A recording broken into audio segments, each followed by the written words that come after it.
Serkêşên du hêzan li hemberî hev li ser maseyê rûniştine.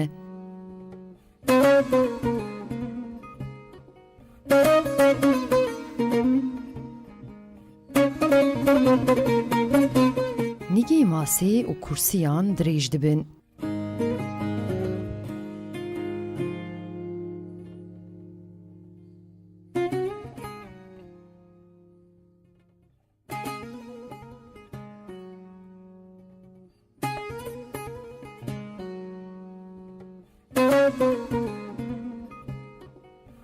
Di navbera her du hêzan de agir û duman xwe hêl dide.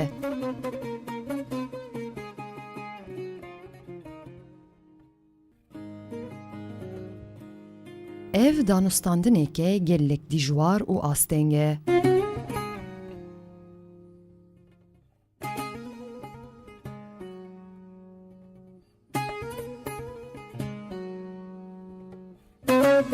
Çareseriya pirsgirêkê xwe li aliyekê din diyar dike.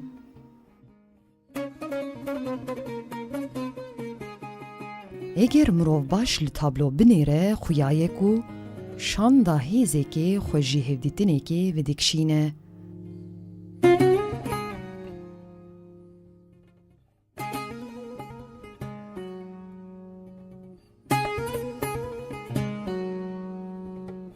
Hêza duyê mîn hin xurt e. Ev guftûgo wê zû bi dawî bibe.